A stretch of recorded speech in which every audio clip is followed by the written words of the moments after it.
All right, so are you ready for this one?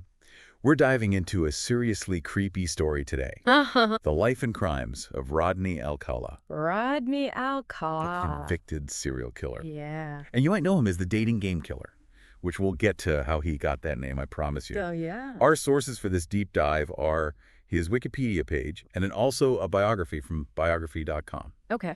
It's a story full of twists and turns, but what I really want us to kind of focus on is how this guy seemed so intelligent and charming, Right. but he was able to evade justice for so long. Yeah, that's the million-dollar question, isn't it? Like, how did he do this? And to answer that, I think we got to go all the way back to the beginning with him. Okay. So Alcala was born Rodrigo Jacques Alcala back in 1943 in San Antonio, Texas. Okay. And his family eventually moved to Los Angeles. Huh. And that's where things start to get a little bit more interesting. Interesting might be an understatement, I think. Yeah. So at just 17, Alcala joined the Army, Okay. but he was discharged in 1964. Hmm. It's not really the discharge itself that's alarming, but more what happened during his service. Yeah, exactly. During his time in the Army, he had a breakdown and was diagnosed with antisocial personality disorder. Oh, wow. And, this diagnosis, combined with later accounts of his behavior, suggests a really disturbing pattern Mhm. of manipulative and vindictive tendencies, just a complete disregard for other people. Yeah. So you have to wonder, could this have been a turning point, a moment for intervention? It's a chilling thought, isn't it? To think that maybe some of the most dangerous individuals might be showing these warning signs early on like that. Right. But Alcala's story doesn't just stop there after the Army. Right. He didn't just blend back into society. He excelled, actually. Yeah. Graduated from UCLA with a fine arts degree. Uh-huh. And even studied film under Roman Polanski at NYU Yeah. using the alias John Berger. It's fascinating, isn't it? Like, a little unsettling. This guy is capable of horrific acts, and he's pursuing these artistic endeavors, studying under a renowned filmmaker. Like, do you think those talents, that creative energy, somehow intertwined with his darker impulses? It really makes you wonder, doesn't it? If there was something in his art, even subtly, that was hinting at his true nature. Right. Sadly, it's not just a hypothetical question. In 1968, the same year that he graduated from UCLA, Alcala committed his first known attack. Oh, wow. He lured this 8-year-old girl, Tally Shapiro, into his apartment, raped and beat her, Oh, my gosh. and she ended up in a coma. That's awful. This incident, it just completely shatters any notion that he was just some troubled young man. Right. It shows just a brazen, predatory nature, a willingness to cross the most horrifying boundaries. Yeah, and it's even more chilling when you consider what he did afterward. Yeah. He fled California, reinvented himself as John Berger, and then worked at a children's arts camp in New Hampshire. It's almost unbelievable. I know. The audacity to work with children after such a brutal attack. Right. It speaks to just a complete lack of remorse, a dangerous ability to compartmentalize. For sure. And I think you also have to consider his talent for manipulation, Yeah. fitting in and gaining trust. He had successfully assumed a false identity to study at NYU. Right. So clearly he was not simply running away. Yeah. It was calculated, hiding in plain sight. Yeah, but even the most cunning criminals can't outrun the law forever. Yeah. So in 1971, Alcala was apprehended Okay. after appearing on the FBI's 10 most wanted fugitives list. Wow. He was eventually convicted of child molestation. Okay. But this is where the justice system's role in this story gets really crucial. He served a reduced sentence and was paroled in 1974. It makes you wonder if that was leniency or a tragic misjudgment.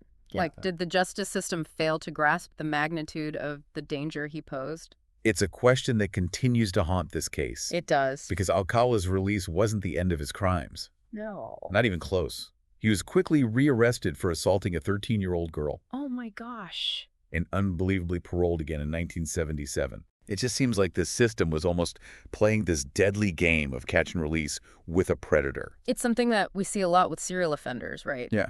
The cycle of crimes, arrests and releases, and ultimately it fails to protect those potential victims. Right. And what's especially disturbing is that this back and forth was happening just as Alcala's crimes were about to take an even darker turn. Yeah.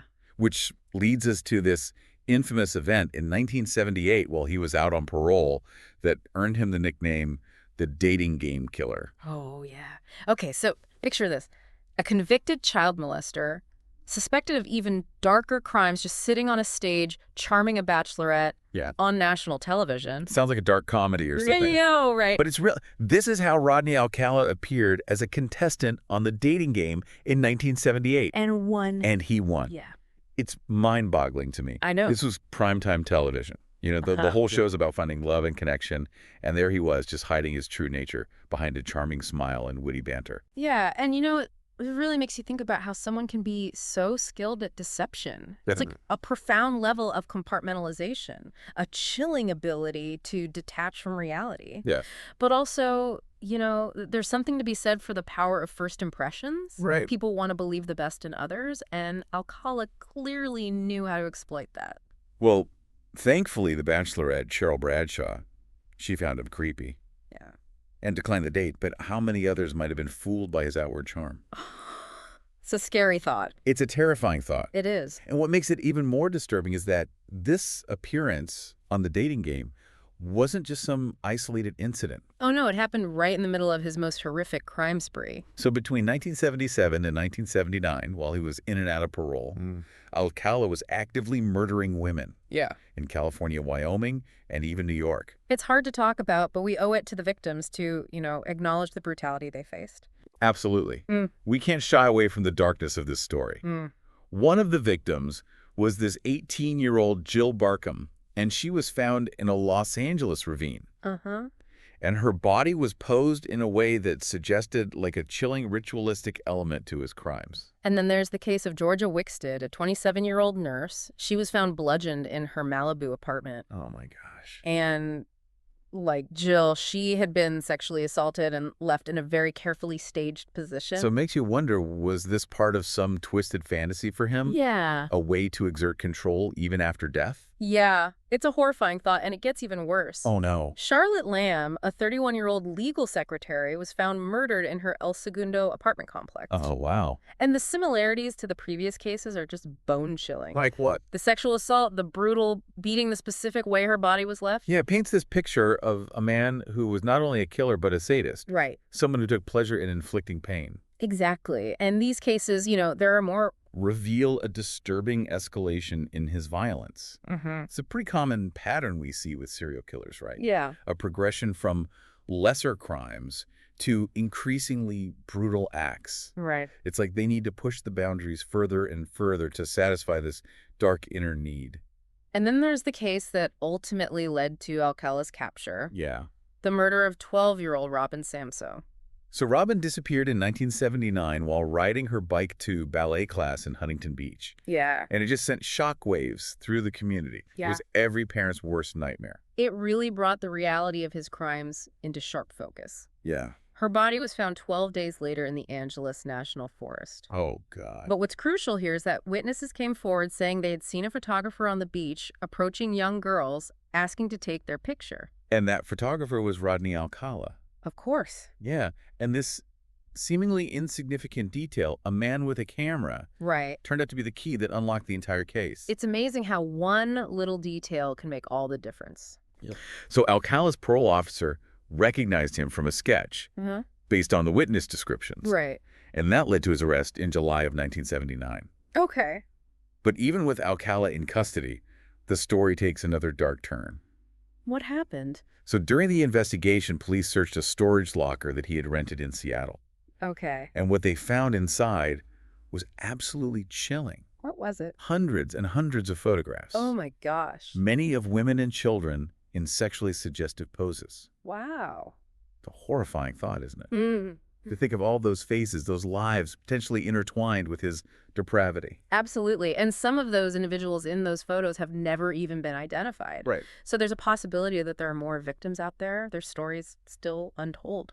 It's a haunting reminder that we may never know the true scope of his crimes. Yeah, but even with the evidence mounting, you know, the road to justice was far from over. Yeah, so Alcala's first trial for the murder of Robin Samson took place in 1980. Okay. And he was sentenced to death. But this is where the legal complexities of the case come into play.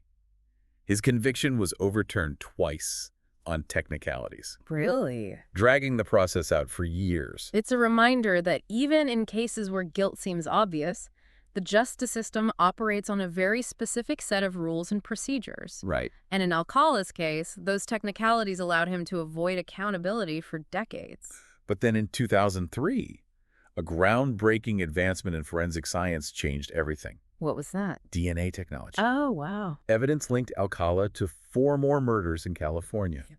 Those of Jill Barcombe, Georgia, Wixted Charlotte Lamb, and Jill Parento. Wow. That's where we see the power of DNA evidence, right? It just provides that irrefutable proof. Right. Linking him to these murders and finally bringing some closure to the families of the victims. He was finally convicted on all 5 counts in 2010 and sentenced to death for the 3rd time. Wow. But what's truly disturbing is that during his trial, Alcala chose to represent himself. Oh, wow. So you're telling me he acted as his own lawyer? Yeah. That's a big decision that speaks volumes about his personality. Right. And it wasn't just some legal strategy. Right. It was a performance. Yeah. A way for him to control the narrative, to insert himself into the story once again.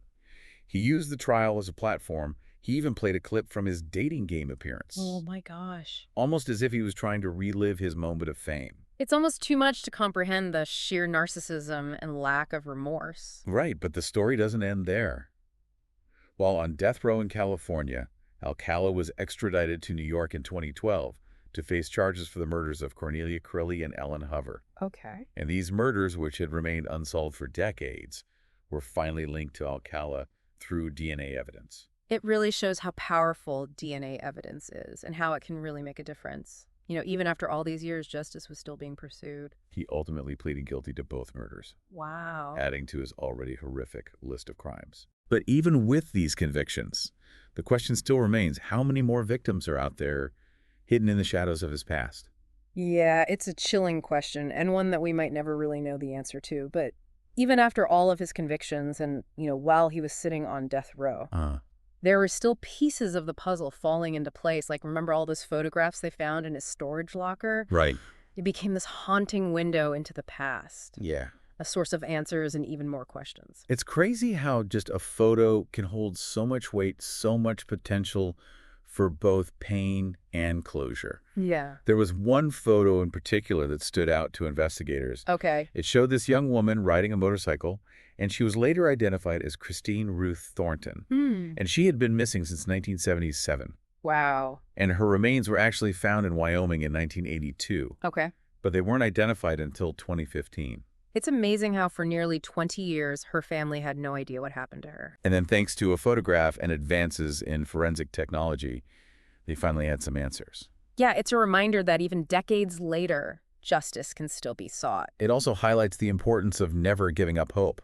Right. Continuing to search for answers, even when it seems like there's nowhere left to turn. Absolutely. And in Alcala's case, those photographs were a lifeline to the past. Yeah. A way to identify more victims and connect the dots in this sprawling and horrific story. Sadly, though, not all of the photos have led to identifications. Right. A lot of those faces still remain nameless, their stories still untold, and it just leaves us with this profound sense of unease. Knowing that there are likely other families out there who are still searching for answers, still wondering what happened to their loved ones. It's a heavy weight to carry, that knowledge that closure might never come. But I think it also underscores how important it is to continue to investigate. Right. To share those photographs and to keep the memories of the victims alive. Alcala died of natural causes on death row in California in 2021 at the age of 77. Okay. And his death brought a sense of finality to the legal process. But it didn't erase the pain and suffering he inflicted. No, his death couldn't erase the past, but maybe it offered some sense of relief to the families of his victims, knowing that he couldn't harm anyone else. So we've covered a lot of ground in this deep dive. Yeah. We looked at Alcala's early life, his disturbing behavior, that shocking appearance on the dating game, the brutality of his crimes, and the long road to justice. Yeah, it's a story that really makes you think about human nature, Right, and the haunting reality that we may never know the true extent of his depravity. It reminds us that evil can be hiding behind these charming facades. Yeah. That intelligence and charisma can be twisted into weapons. Right. And that the pursuit of justice can be a long and difficult journey. So what can we take away from this dark and complex story? What lessons can we learn from the life and crimes of Rodney Alcala? I think the most important thing is to stay vigilant, trust your instincts. Yeah, pay attention to those red flags. Right, and never underestimate the capacity for darkness that exists in the world. I think that's a really important point. We need to be aware of the signs of manipulation and abuse and support victims and advocate for a justice system that really protects the innocent. If this deep dive has left you with more questions than answers, that's okay. It happens. It's the nature of exploring these complex and disturbing topics. If you are interested in learning more about Alcala or the ongoing efforts to identify his potential victims, or even more about serial killers in general, I encourage you to seek out more information. Knowledge is power, and the more we understand about the darkness in the world, the better equipped we are to fight against it.